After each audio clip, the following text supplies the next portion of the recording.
আসসালামু আলাইকুম। আজকে আমি আপনাদেরকে দেখাবো কাশ্মীরি গরুর মাংসের রেজালা। চলুন তাহলে শুরু করা যাক। একটি হাঁড়িতে আমি পরিমাণ মতো তেল দিয়ে দেব। এরপর ধুয়ে রাখা মাংসগুলো আমি তেলের মধ্যে দিয়ে দেব।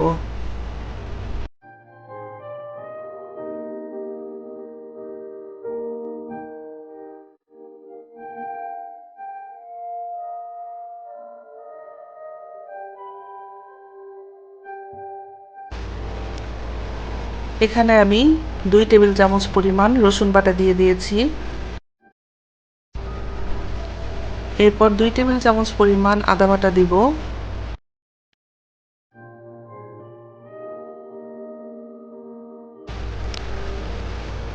এবারে দেব মরিচের গুঁড়া,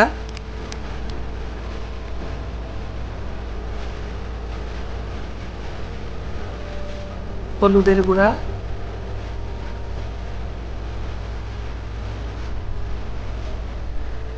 জিরে গুঁড়ো,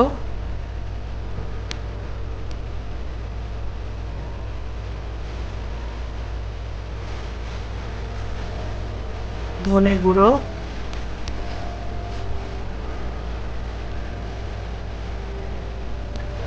এক্সট্রা মিক্স স্পাইসি মশলা যেটা আমি সব থেকে কিনে এনেছি।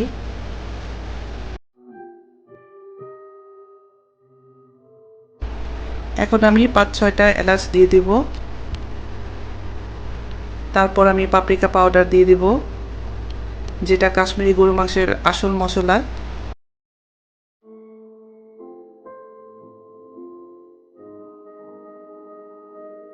এরপরে 2টা বড় বড় তেজপাতা একটু কেটে দিয়ে দিব।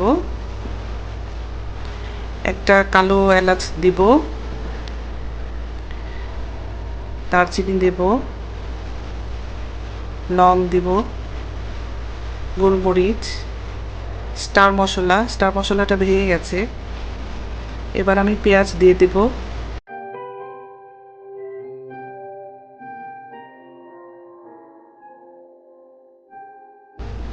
টমেটো দেব,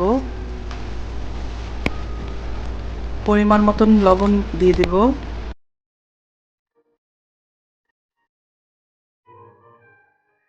এবার ভালোভাবে এগুলো আমি মাখিয়ে নেব। আমি সবসময় গরুর মাংস মেখে রান্না করি। মেখে রান্না করলে এটা টেস্ট আমার কাছে ভালো লাগে, আপনারা ট্রাই করবেন। এটাকে ম্যারিনেট করে আধা ঘন্টার মতো রেখে দেব। এবার আমি চুলায় বসিয়ে দিয়েছি আর এটাকে ঢেকে দেব। এটাকে আমি ভালোভাবে কষিয়ে নেব।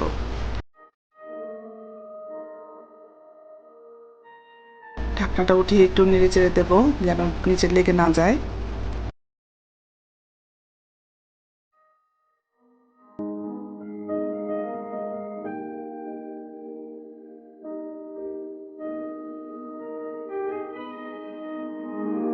কাশ্মীরি গরুর মাংসটা রান্না করতে অনেক সময় লাগে। অনেক সময় নিয়ে এটাকে রান্না করতে হবে ধৈর্য ধরে।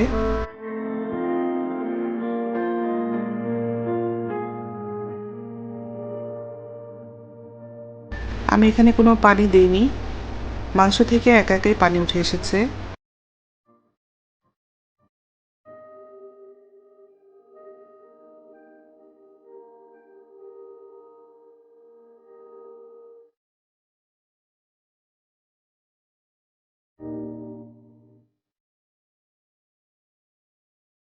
এবার আমি এতে আলু দিয়ে দেব।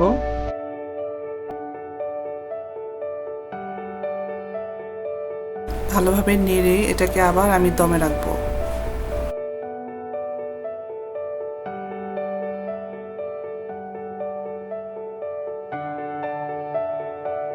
মাংসটা আমার কষানো হয়ে গেছে। এটাকে ভালোভাবে নেড়ে কষিয়ে তারপরে আমি গরম করে রাখা পানি দিয়ে দেব।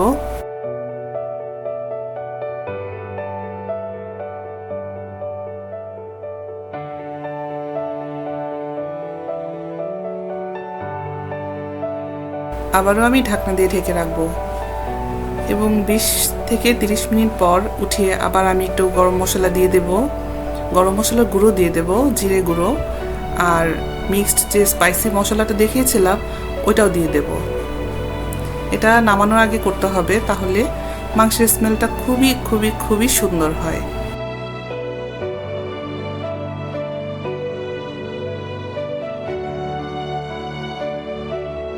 এবার একটু লেবু দিয়ে দেব।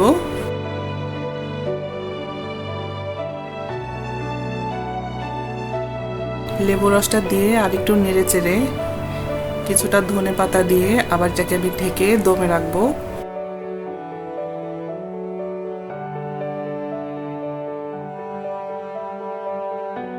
তৈরি হয়ে গেছে আমার কাশ্মীরি গরুর মাংসের রেজালা। আপনারা অবশ্যই এটা পাশে ট্রাই করে দেখবেন এবং আমাকে কমেন্টস করে জানাবেন। এখন আমি এটাকে একটি বাটিতে সুন্দর করে সার্ভ করে নেব। দেখতে পাচ্ছেন মাংসের কালারটা কত সুন্দর এসেছে আর এটার স্মেলটাও চমৎকার।